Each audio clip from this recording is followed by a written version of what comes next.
Om Shri Ram Jai Ram Jai Jai Ram. Om Shri Ram Jai Ram Jai Jai Ram. Om Shri Ram Jai Ram Jai Jai Ram. Om Shri Ram Jai Ram Jai Jai Ram. Om Shri Ram Jai Ram Jai Jai Ram. Om Shri Ram Jai Ram Jai Jai Ram. Om Shri Ram Jai Ram Jai Jai Ram. Om Shri Ram Jai Ram Jai Jai Ram. Om Shri Ram Jai Ram Jai Jai Ram. Om Shri Ram Jai Ram Jai Jai Ram. Shri Ram Om Shri Ram Jai Ram Jai Jai Ram. Shri Ram Jai Ram Jai Jai Ram. Shri Ram Jai Ram Jai Jai Ram. Shri Ram Jai Ram Jai Jai Ram. Om Shri Ram Jai Ram Jai Jai Ram. Om Shri Ram Jai Ram Jai Jai Ram. Shri Ram Jai Ram Jai Jai Ram. Shri Ram Jai Ram Jai Jai Ram. Om Shri Ram Jai Ram Jai Jai Ram. Om Shri Ram Jai Ram Jai Jai Ram. Shri Ram Jai Ram Jai Jai Ram. Shri Ram Jai Ram Jai Jai Ram. Om Shri Ram Jai Ram Jai Jai Ram. Shri Ram Jai Ram Jai Jai Ram. Shri Ram Jai Ram Jai Jai Ram. Shri Ram Jai Ram Jai Jai Ram. Om Shri Ram Jai Ram Jai Jai Ram. Om Shri Ram Jai Ram Jai Jai Ram. Shri Ram Jai Jai Ram. Om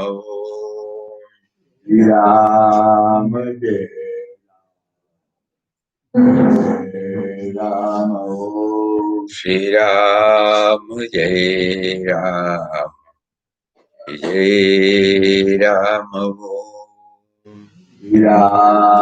Ram Jai Jai Ram. Om Shri Ram Jai Ram Jai Ram.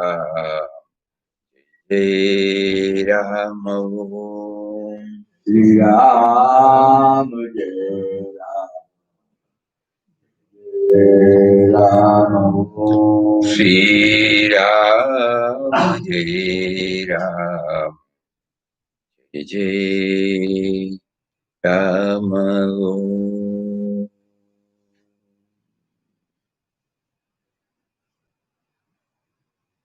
Oh, Shri Ram Jai Ram Jai Ram. Hari Om to everybody.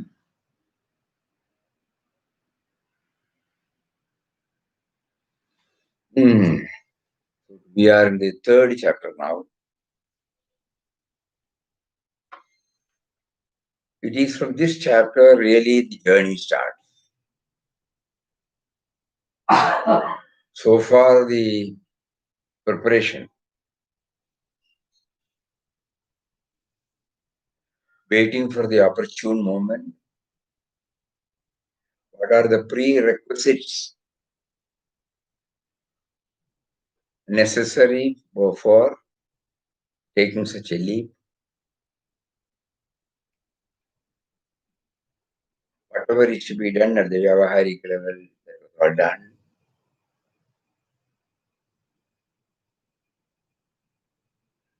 He felt the sanction has come from within through the voice of Mahatmas. Here the saga begins.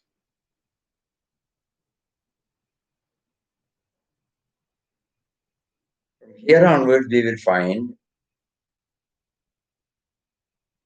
how Ram guides him, how Ram puts challenges before him, tests before him, and finally how Ram enables his dearest devotee to come out of the trial. When we discussed in the first introductory message, what is the syllabus? Syllabus is surrender. So surrender. Surrender means trusting him fully and giving up everything that is me and mine. The entire next chapters, third onward, we find how this is made practical.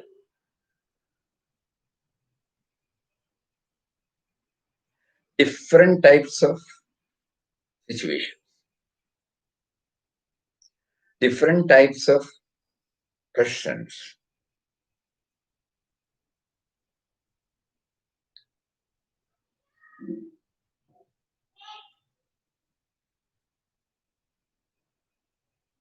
and how he is subjected to go through that.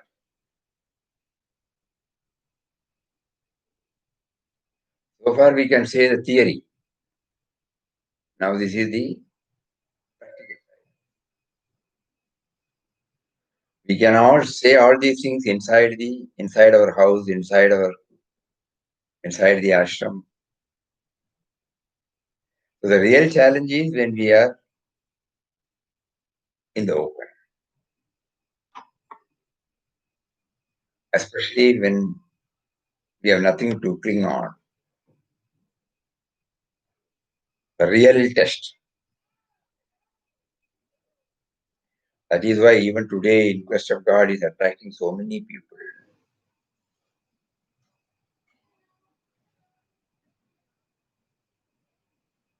Because the first portion only covers about the preparatory stage. It is easy to say all those things in a comfortable place, in a comfortable environment. But to place ourselves open, where the attack can come from any side, you are not in a fort. Then the real, how Ram puts him there.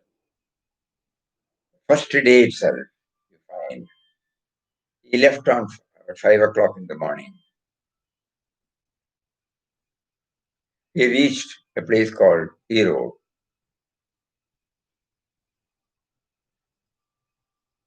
Though he had carried money with him, she did not buy any eatables. First test. He has not taken any woe. But still, the hotels will be definitely there. At that time, VRR will be there. But God prompted him.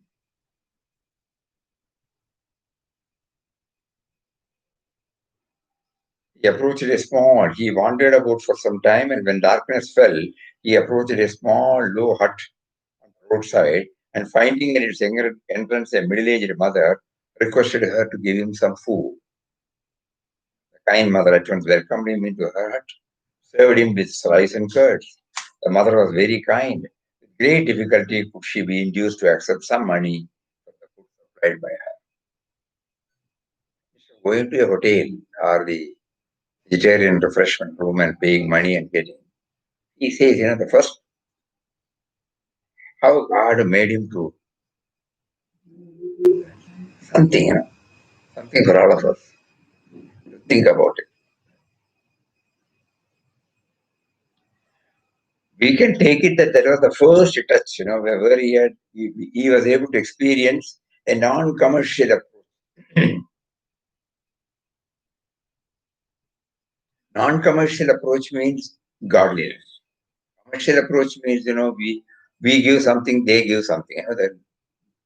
The God dimension does not take place there. We are capable of giving, they are meant to give us. But here it is not like that. It's a non-commercial approach, absolutely. Same money you could have given to some hotel and bought it. You don't do that. So God wanted him to first touch love,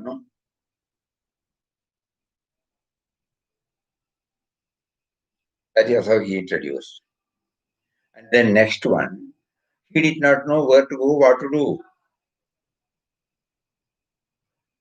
So once one sadhu comes and says, ask him where to go, he did not know. He said the next train is coming, going to Trichy, where he was going, he will take him.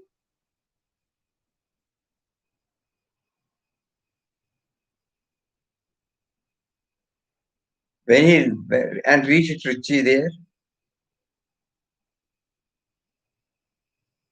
taking rest on the night on the veranda of a house by the roadside. First experience, mind you. A person who had a house of his own.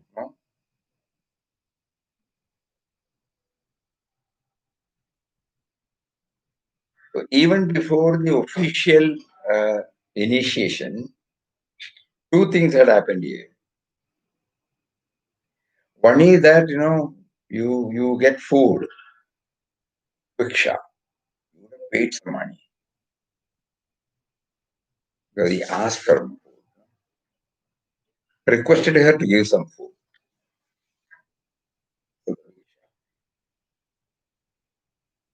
And here, there, anywhere, he was not asking anybody any details. Ram wanted him to face himself by making him to ask for Bhiksha. First time, just imagine. He goes and asks for food.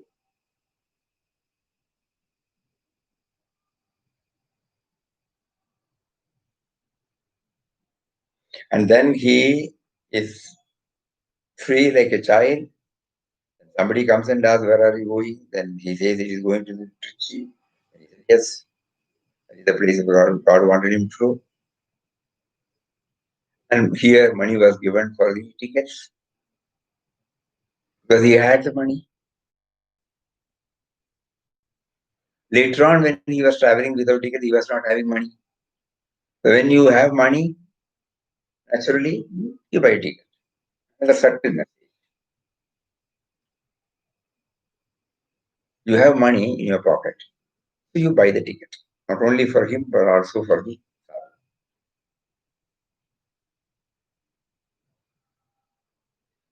How Ram is preparing, minutest. Preparing himself with all the moral ethical values. You become a ticketless traveler only when you have money and you don't buy the ticket. When you don't have money and you don't bother about the consequence, then you buy and you are not a ticketless ticket. Others may name it as ticketless traveler, but you are very clear. You don't have money, that's why you did not buy. You don't question why you are asked to get down, because that is the rule of the company. But when you have money, you buy the ticket.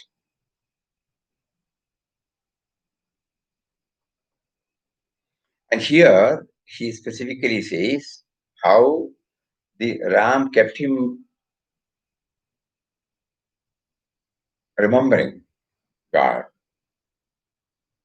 Because the divine mantram of Sri Ram was on his lips. All the time, all the way from Mangalore, the divine mantram, he could never forget it.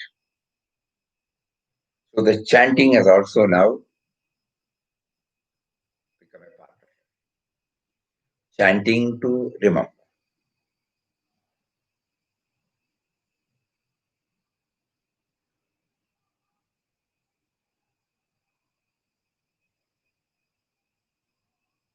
Alighting from the train, he proceeded to the city. All the time, all the way from Mangalore, the divine mantram of Sri Ram was on his lips. He could never forget. The utterance of Ram's name alone sustained and cheered him. Here itself, he is introducing the power of the name, because a person who is asking for the first time alms, I want food, a person who does not seek any guidance from anybody as to what he should do next, a person who had a shelter, now he is lying down on an open veranda. All these things he were because he was constantly remembering him through chanting. Taking rest for the night on the veranda of a house by the roadside. Next morning he started on foot to Sri. About 7 miles from 7 miles means 10 kilometers. 10 kilometers. Just imagine. He reached there at about 8 o'clock. So he must have started early, 5 o'clock or something. In 3 hours he must have completed this.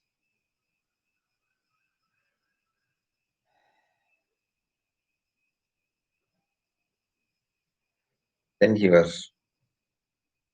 Here Ramdas first led him into the secret of Ram's purpose in drawing him out from the sphere of his former life and surroundings. And the purpose was to take him on a pilgrimage, sacred shrines and holy rivers. At Srirangam, the beautiful river Kaveri was flowing in all her purity and majesty.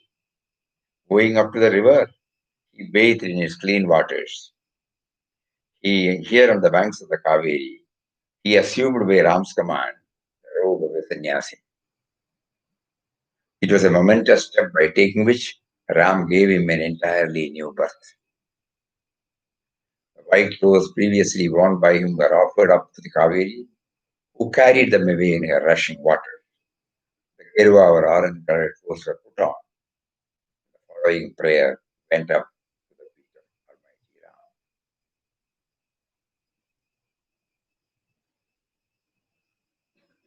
Here, normally we used to say, Papa does not follow any tradition.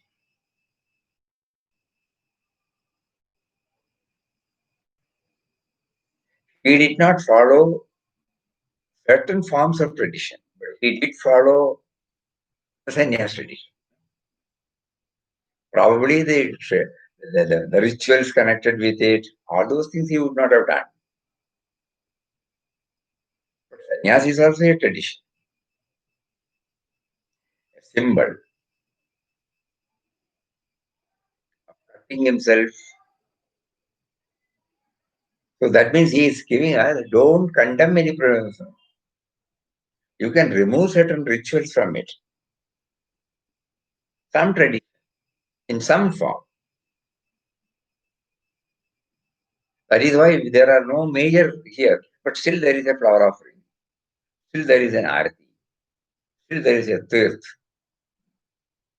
These are all some forms in tradition.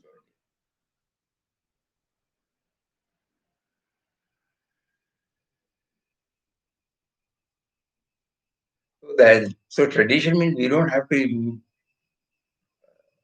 Tradition has got its own value. Tradition points out, guides out, reminds us of so many noble things. It's a wonderful lesson for us. May not be following in the order in which everybody is following, but still there is. Day for yesterday we were discussing about this. Structureless spirituality, normally we say it is a structureless path, pathless path. But later on we were made to think on these lines.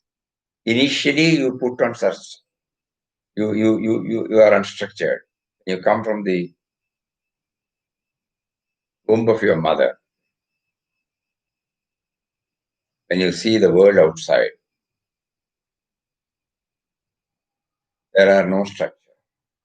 You see so many things are going on. So many people are doing it in so many ways. Nobody comes and says that this is the way, that is the way. So it starts from unstructured journey. Initially, to start with, we put ourselves on a structure. And later on, we outgrow the structure. Think about it. Because if there is no structure, we will never get started.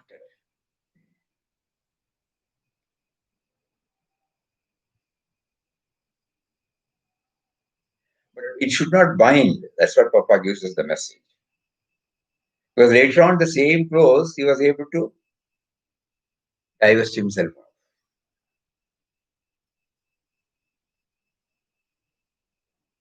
With the reason behind.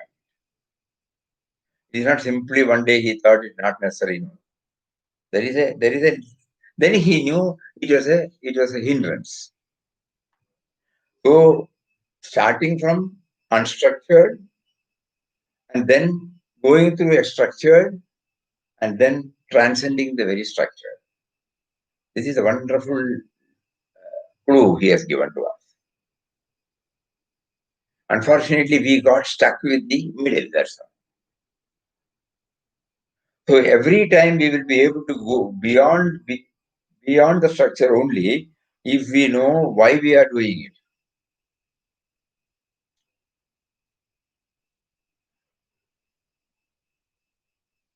Then we will not retain anything.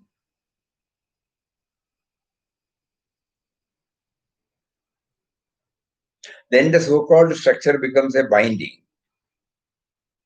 It prohibits, it limits, it arrests the expansion. So everything has got a relevance up to some time. So this is what he teaches us because normally initiation, we were told, is given on the banks of a holy river, and where the guru will be there to oversee. Just the previous day, when Homa was done, we will have a clean shave, excepting a small tuft, and that tuft also will be removed. And then he goes and offers his white clothes. He comes back without anything, and the guru gives him the ochre clothes, then gives him the mantra, and then he goes for a parivrajaka yatra for 1 year. And this is one form of sannyas.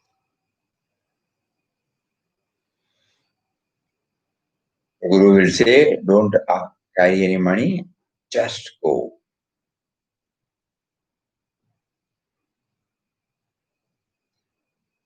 Here we find no guru is there to tell him, no ritual was performed, but at the same time, he did not do it from as soon as he started from Mangalore, he did not do it. He did not do it in the train. He did not do it in Erode. He did not do it in Trichy. Only when he came to Srirangam, he did it. That too on the banks of Kaveri.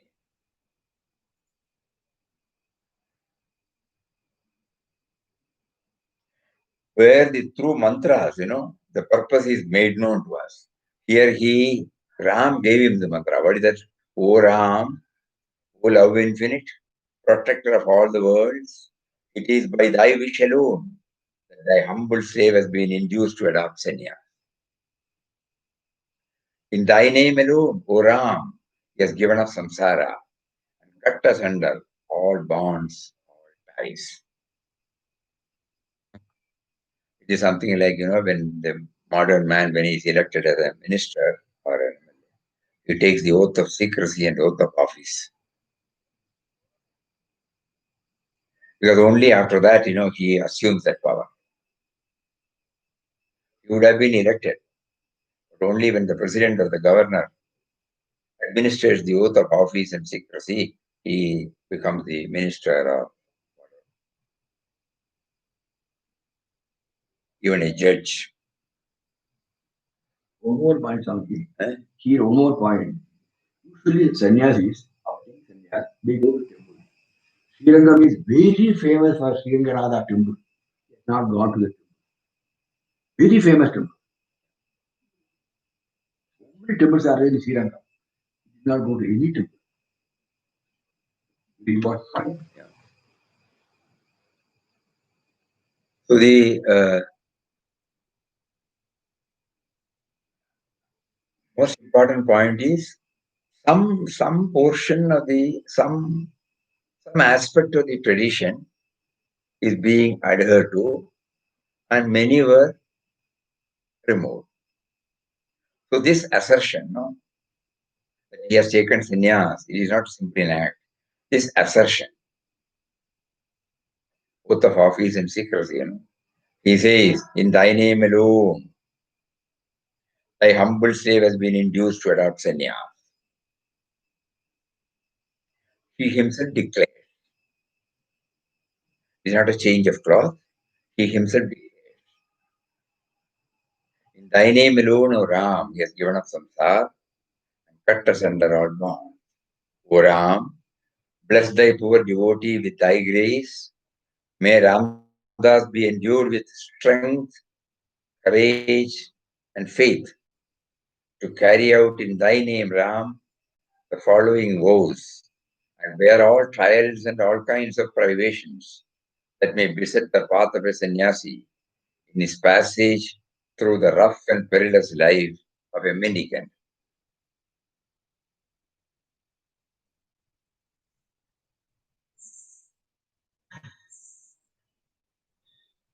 So this assertion and willfully subjecting oneself to this perilous, rough and perilous life of a mendicant. But in his case, he knew Ram was there. Because Ram made him to do that. He did not assume sannyas. Ram made him to do that. Where the saga begins. And then why vows?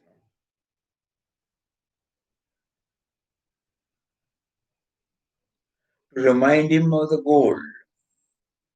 Whenever there is a likelihood of slipping into the individual level, though he was constantly remembering Ram and asserting Ram was guiding him, Ram was leading him, Ram was protecting him, still some vows are necessary because whenever there is a occasion for him to come down at the individual level, which is natural because we have got a body. An embodied self will always come down to the level of the body level. Though not often, definitely sometime during the day.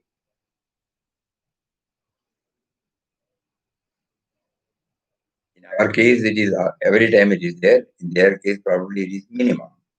So even during that time, always to be reminded at the individual level.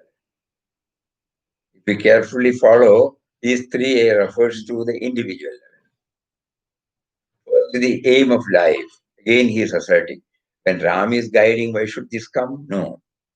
When I come down to the individual level, I should be reminded, what is that? This life be henceforth entirely consecrated to meditation and service of Sri. I must be always dwelling on him. And I must be able to serve him through his different forms. So meditation is an inward process. Service is an outward.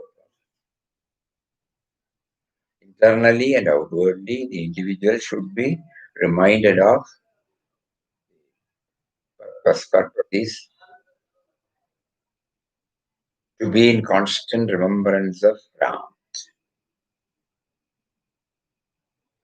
By meditating on Ram, by doing service in the name of Ram, we try to maintain this HCR, this constant remembrance.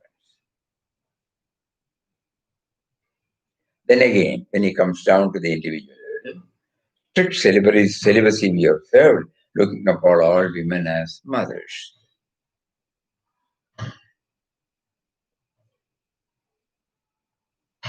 Because from the level of life force, there is no gender difference. But when I come down to the individual level, body level, there is feminine and masculine gender is there. So in order that we don't go back to the old ways of thinking, this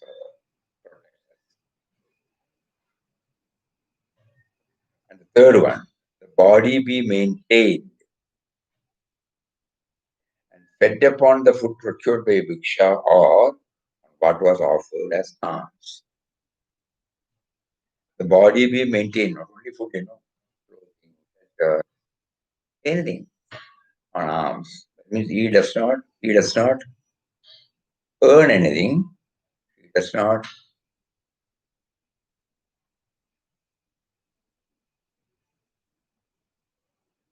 hoard anything, he does not keep anything. Every time, whenever there is a need, just like in a bank, we go and draw the cash whenever it is necessary. It is always there. But whenever there is a need, we go and do that. Similarly, the Lord is there. Whenever it is needed, he goes there and asks him, and it is provided to him through as food or through any other thing. So those are there. There also it is there in the traditional form. So he is following some tradition of his own. It is not, we cannot call it as tradition, but some form of tradition.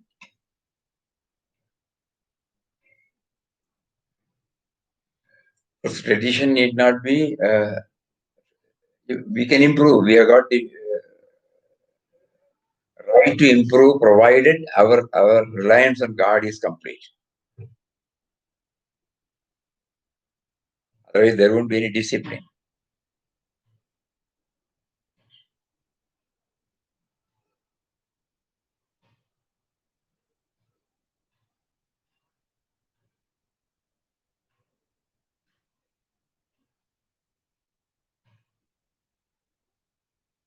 Non-traditional, we can say, in the sense, non-traditional in its approach, but there is a tradition. You are having some principles. That means sannyasi is not either taken or given. One. There is you are maintaining through internal sannyas. You will be internally. Externally, you was always not appreciating Papa Mother.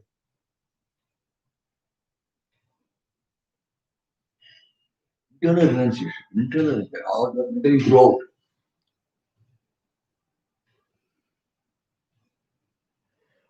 Now it is becoming clear, internal renunciation is possible only when we observe something, it may not be apparently outside us.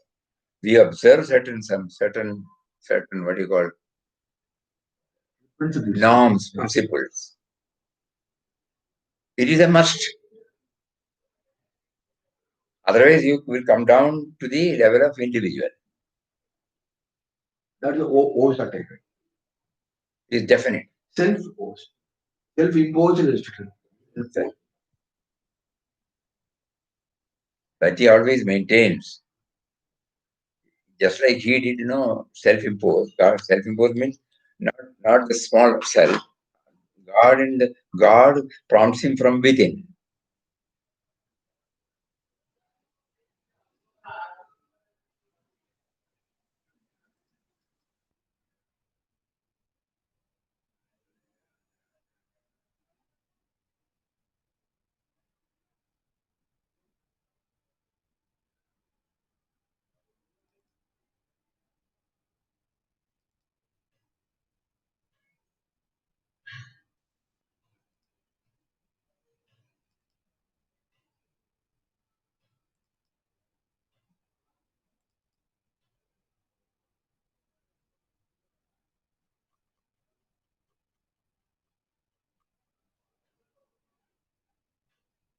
There should be discipline in the life of every individual in order to achieve either moral or spiritual development. In the case of children and young folk in teens, discipline from outside does help a great aid in their adjustment of life to the environment and generally with the world. But even in their case, a pedagogic enforcement of rules and regulations without rightly studying and understanding their nature, instead of becoming a help, suppresses and distorts the natural growth and evolution. He's very clear, no? Pedagogic means teaching, you should do this, you should do that.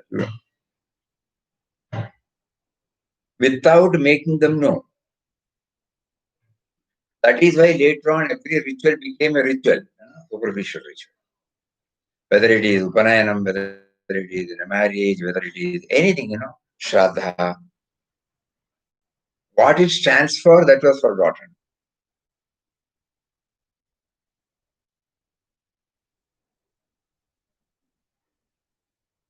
When we were discussing with some of the priests, when they were telling us and we were repeating, especially during yearly ones, we all change our sacred thread, it's called Avanivatam.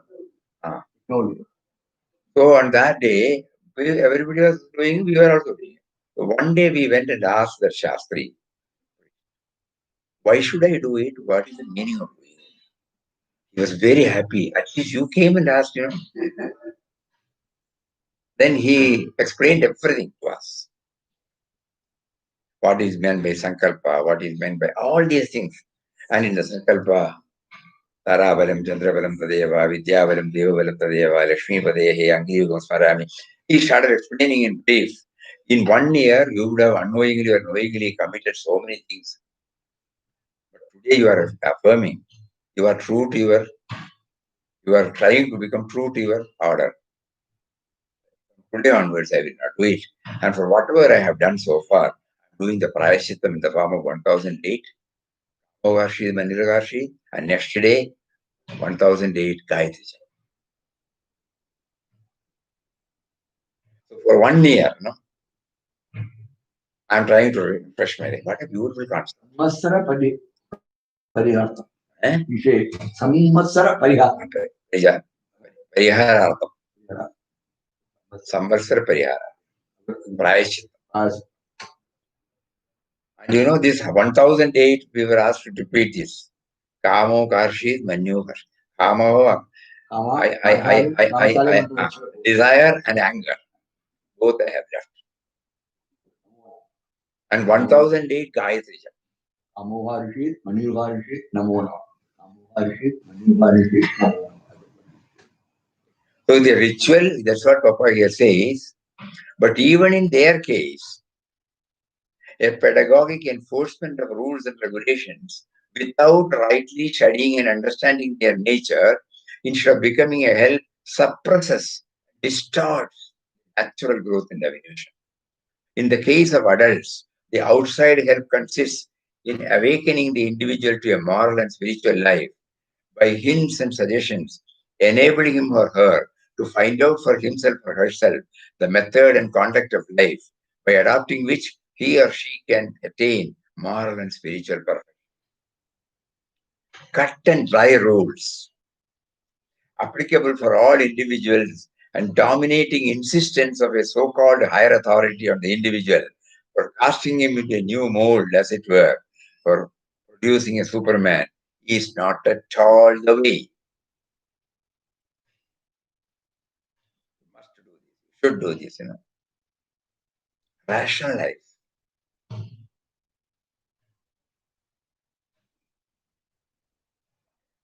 The life of the individual must grow like a bud into a flower and a flower into a fruit. As we provide the necessary conditions and environments for the growth of fruition of the bud into a fruit, so also is it with life. In the life of the adult spiritual aspirant, best discipline for his advancement and ultimate realization is a self-imposed discipline. Here, imitation, abject implicit obedience to the law set by anyone, however highly evolved he may be, will, instead of bringing into being an illumined individual, only produce a human robot without initiative, all its inner powers and beauty unexpressed, unrevealed. The keen aspiration for attaining the highest truth be there. Contact with the divinely illumined personality must also be there. But the unfoldment of the hidden divine life and truth must take place according to the nature and qualities of his inner and outer life and being. We know that we cannot hasten the ripening of a raw fruit. And if we, by any process, cause it to ripen artificially and prematurely, taste of the fruit will never be the same as the one which has ripened in the natural cold. Saints are therefore called the awakeners, whose grace works on the sadhaka like the sunlight on the lotus bud, which blossoms into a fragrant and beautiful flower.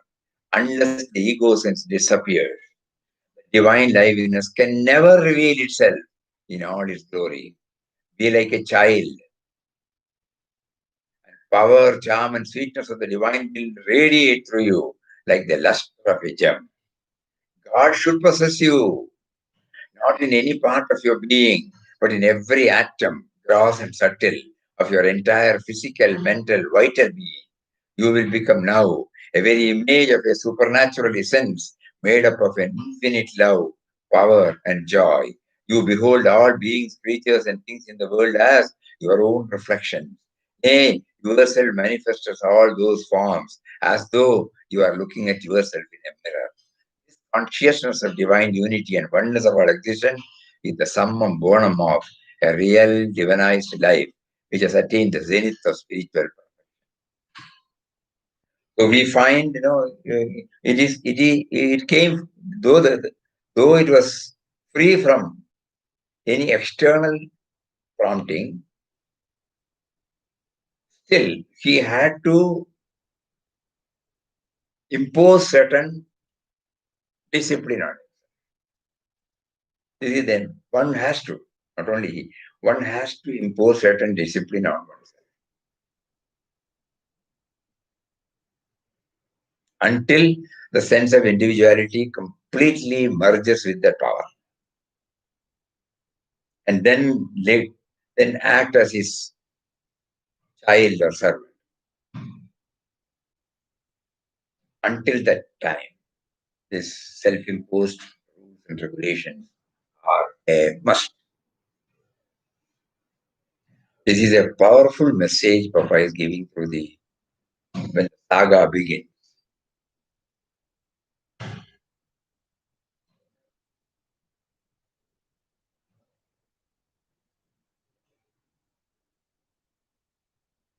No tradition, tradition in the middle, then going beyond the tradition.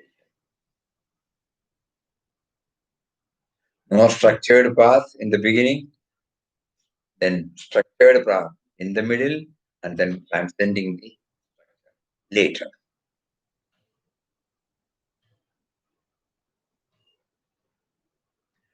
Then we come to know that is why in ashram when we come, nobody is given any class here. This is the process. It is unstructured.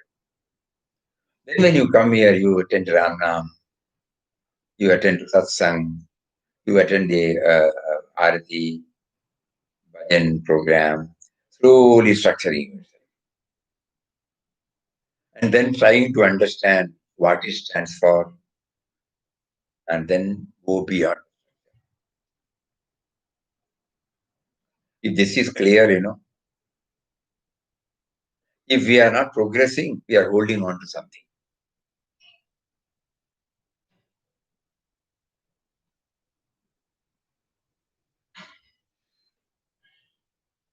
Started with unstructured, then structuring, then transcending the structure.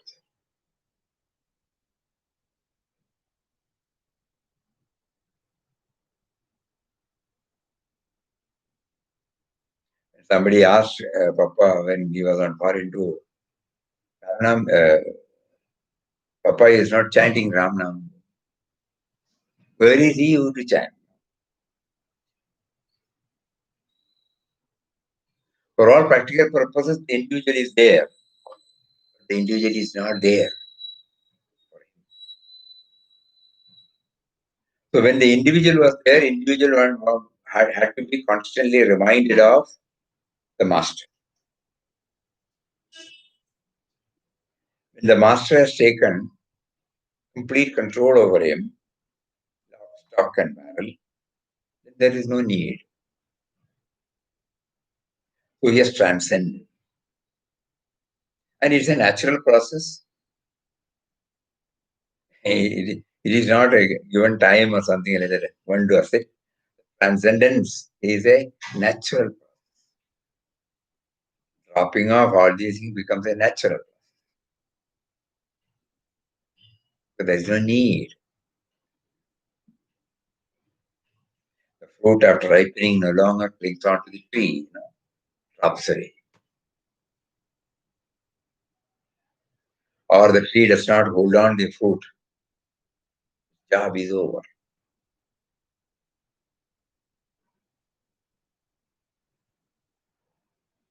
So many important points, extra points this time when we go through it in our recap. Wonderful thing is that structuring and non-structuring, traditional and non-traditional, relevance of tradition, relevance of structuring, a need to transcend, need to outgrow.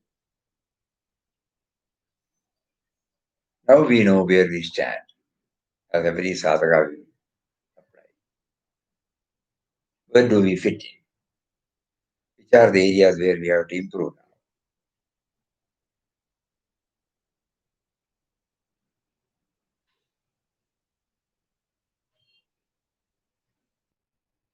Our chanting time is limited, non-chanting time is more.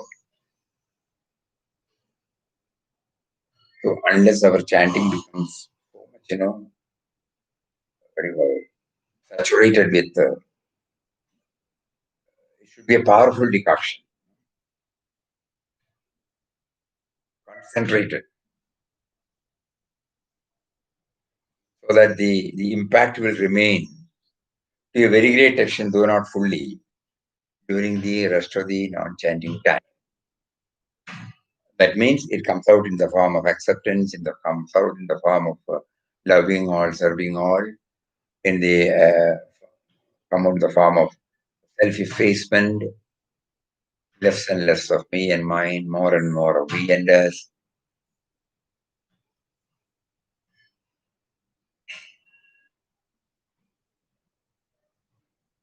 Then again chanting, because we are chanting the name of one who is in everybody, who is everybody.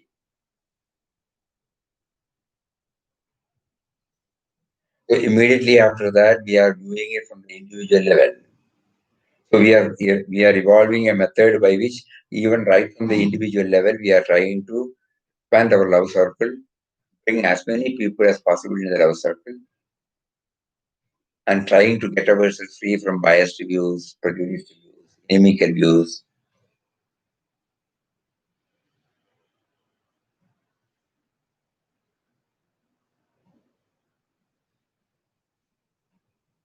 It's It's a point on which you have to do a lot of pondering.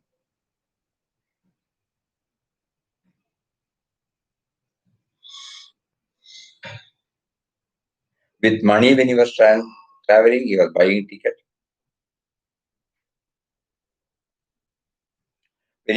When somebody offered, he was also taken the ticket.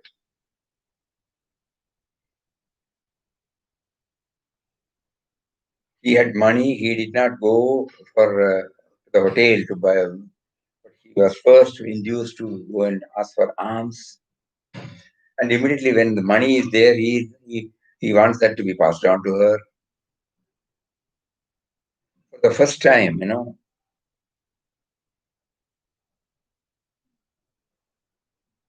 he did not know where to go. Then somebody comes and offers him to take him to Trichy. He follows them.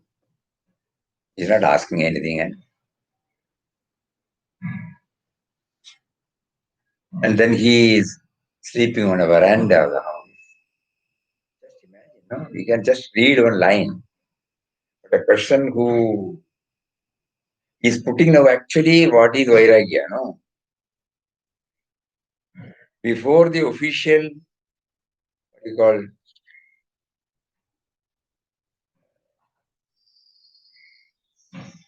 cutting off takes place.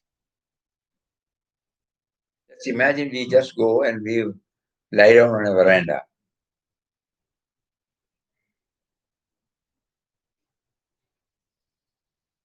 So then afterwards, walks about 10 kilometers. And then he is there in Srirangam, Kaveri. There, he observes, he adopts the life of a sannyasi.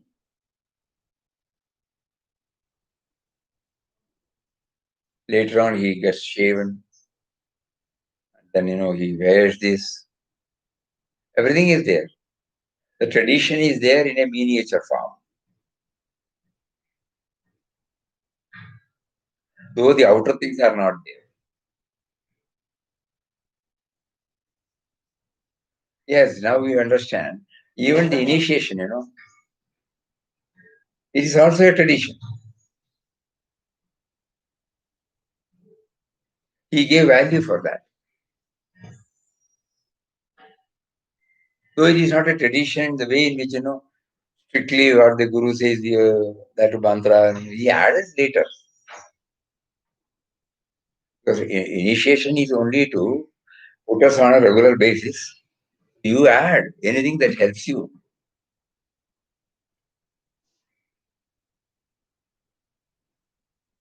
So there is a tradition, but at the same time, he is not bound by the tradition. So here also there is a tradition of accepting the life of a sannyasi, but free from all the paraphernalia.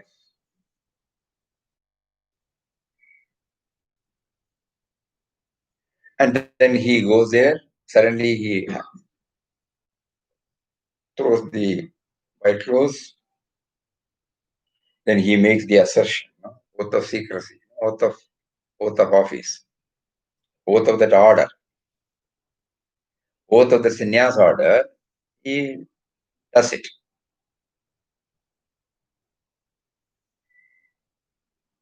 Which we normally observe. When we are appointed, we sign the appointment. And in all public government, there is an oath of office. A higher official, a higher authority administers it. And then only you become. Similarly, here, we can assume Ram is giving that message, he is repeating it, and then he signs it in the form of acknowledgement. And then now he becomes a part of that order. And in order to ensure when he is at the individual level, when he comes down at the individual level, which is natural for everybody, then he should be bound. He should know why he has taken this.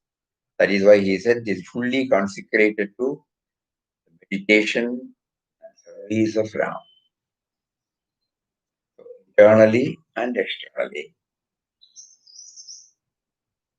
Internally dwelling on Ram, externally connecting everything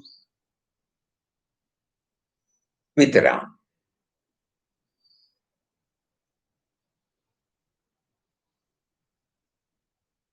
So that the continuity of remembrance is maintained. And normally, two hurdles are there for an individual. One is the gender weakness, the other one is the wealth. Both are now taken. I will treat everybody as mothers, and I will not hold anything. Whatever is needed, I am fully dependent.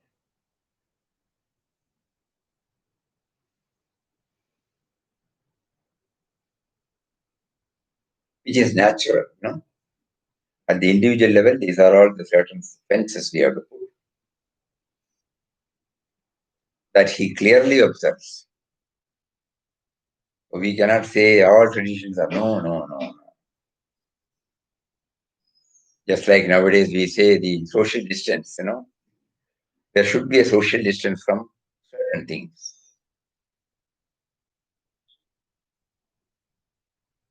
We still remember many years ago when we were going with Pujya Swamiji to Samadhi Mandir for Arati. One mother from abroad, she was also there. So as soon as she saw the ladies are standing on one side, gents are standing on one side. So we were immediately she asked us, when God is equally in everybody, why should there be this segregation? Actually, it was not addressed to Swamiji. Swamiji overheard, looked back and looked at her and said, in the eye of God, all are equal. In the eye of ours, they are separate. So at this level, what is to be maintained has to be maintained. Social distance.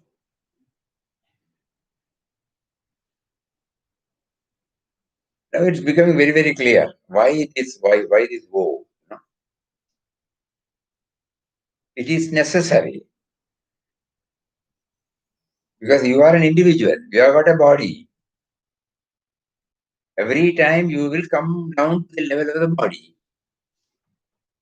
The only thing is you may have control over the body, that's all. But still, the Annamaya Kosha, whatever it is there, it's essential craving.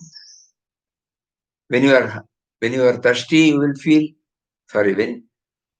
you will like to have water. When you are hungry, you will like to have food, When you have got some ache, disease, you will have some medicine,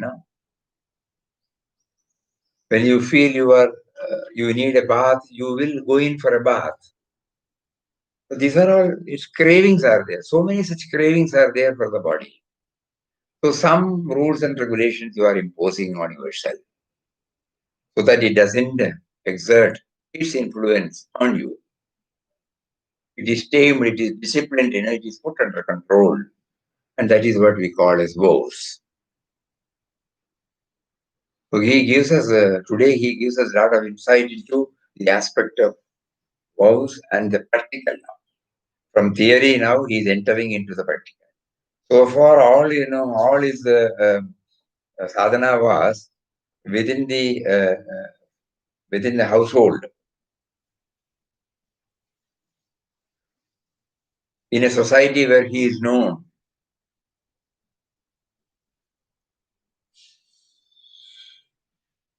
He was equipping himself everything, or God made him to equip everything there, and then pushed him out,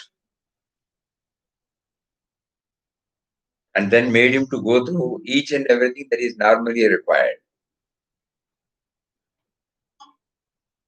We have a correct view about this tradition, non-tradition, structure, non-structure. Because later on, when he decided to divest himself of the cloth,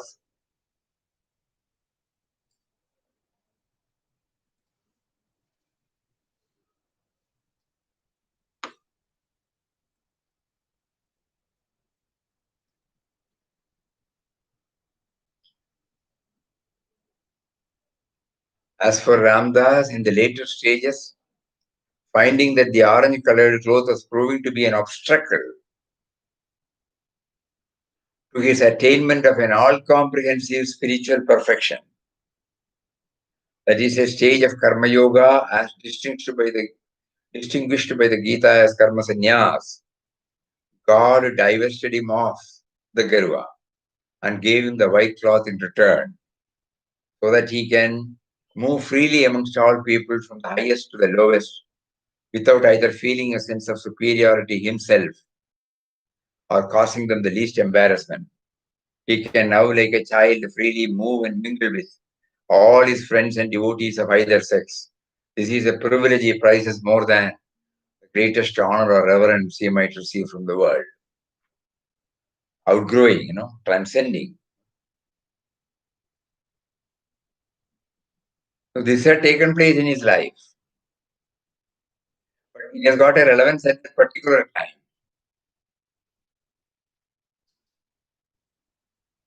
He was not following in a ritual or anything like that. So started with an unstructured one. He was attending bhajan, he was reading, not structured. But later on, he put himself on a structured basis. And later on, he outgrew from all the structuring and conditioning. He explains to us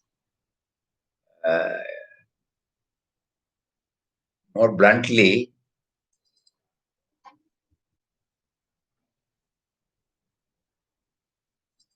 that is all talk for us at the moment, but still, because we are passing through this particular chapter, we thought it would be apt.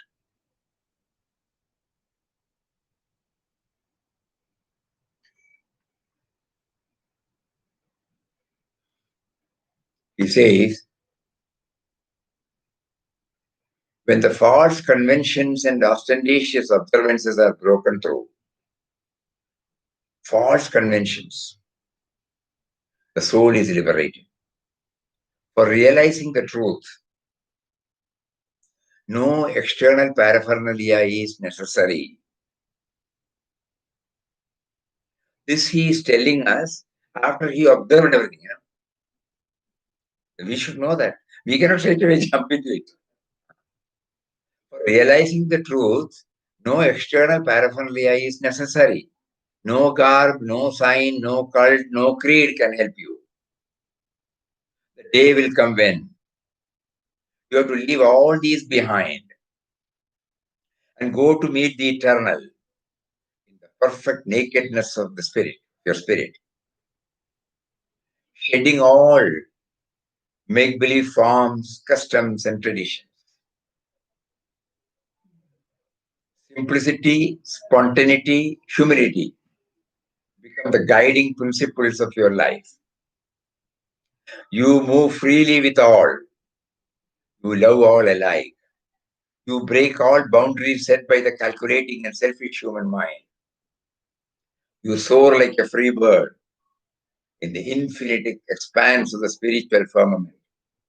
You look upon all beings and creatures as the embodiment of the one divine, all-pervading spirit. Temples, ashrams, mosques, churches, synagogues, viharas, etc. cannot imprison your soul. You find your soul's delight and joy at all places in the best as well as the worst. So as soon as we read this, we thought, whatever we are doing is wrong. No, he could declare this after going through everything. So when you go through that, all the dross, all the impurities are removed, and the mind, our mind-intellect equipment, body-mind equipment becomes pure. Then only it can go to the eternal, the spiritual nakedness of the soul. With all the impurities, if we just go by these words, no.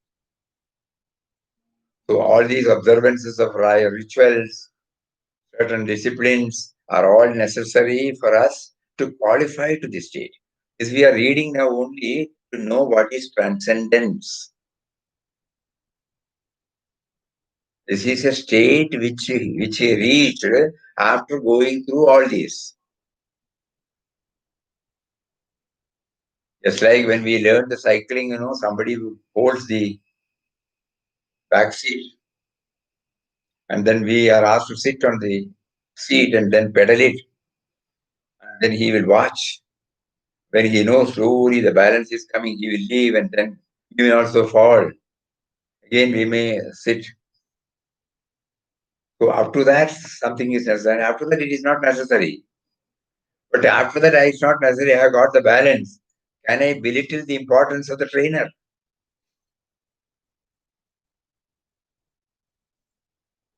The training is necessary. The trainer is necessary until you get the things embedded in you. That is also very clear now. When we what is structured, unstructured, and then transcendence, this is now very clear to us. Is that a day will come. No paraphernalia is necessary. The day will come when you have to do that. No? The day will come when you leave all these behind. Until such time, we have to carry on with that. That is why in ashram, though in a simple way, some traditions are being kept. Otherwise, it will not exist as an ashram. Everybody will do whatever is prompted from. There won't be any structure at all. But we should know that we should go beyond the structure. By not by any what do you call a rule, thumb rule. By graduating ourselves, by evolving ourselves. The same nama which we are chanting now, same nama should enable us to get established in remembrance. Even while we are in non-chanting, while we are dealing with men and matters. This is the clear-cut message Papa is giving us today through the third chapter. And hereafter it will be only some incidents. All the major clues, directions, norms, pointers, everything is given in this introductory article and first, second, and third chapter. The rest of the chapters, it will not take much time. We go with this. We are sufficiently now equipped with the right perspective, the mental attitude of Papa. Now, with that, when we deal with men and matters, when Ram is subjecting him to go through different types of experiences, he was able to pass every test. We are now praying, enable us to pass every test you are giving. From tomorrow onwards, you are taking us. So far now, you have given us a lot of directions, clues, hints. What a spiritual life, what a spiritual journey is. Everything you have given. And to witness that spiritual journey from tomorrow on. So after this, all the provisions are to be carried, when we take up a journey. So everything is bundled and now given to us by Ram, as it were. Every now and then when we have doubt, we have to open this and then take it and then see the direction there. Then everything has been given now.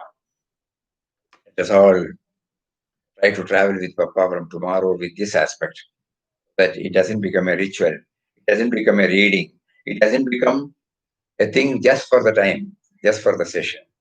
But it is a thing that will stay with us and enable us to have the right perspective in dealing with men and matters. Hari Papa said that he strangely felt helpless. Could that be a point for us that in the beginning we may also feel similarly, but surely we are to know that Papa will lead just as you are. Right. Righteous way to progress is shown by non-traditional structure and practice in the ashram helped us to build the foundation to progress. We feel in every instant Ramdas surrender to Ram and Ram showing his presence. Yeah, so many such things. So with that, we will all do a lot of thinking how to now preserve this bank balance. He has given us so many now. It should not be just overlooked. You have to keep it, preserve it, so that every time when we need it, we can try it. Hari Om. Om Shri Ram Jai Ram Jai Jai Ram Om Shri Ram Jai Ram Jai Jai Ram Om Shri Ram Jai Ram Jai Jai Ram Om Shri Ram Jai Ram Jai Jai Ram Om Shri Ram Jai Ram Jai Jai Ram Om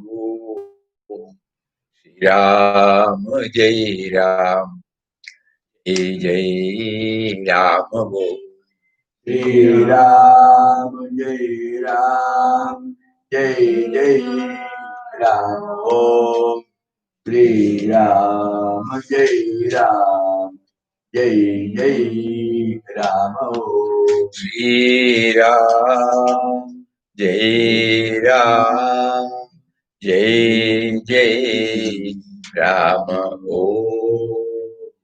Shri Ram Jai Ram Jai Jai Ram Om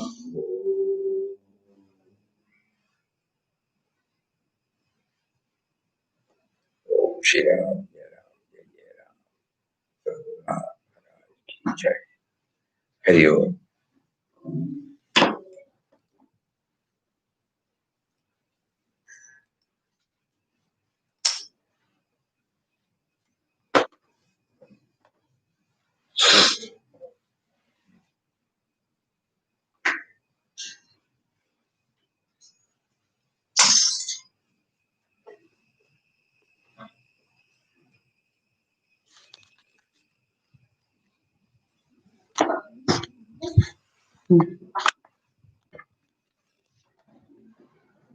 The title.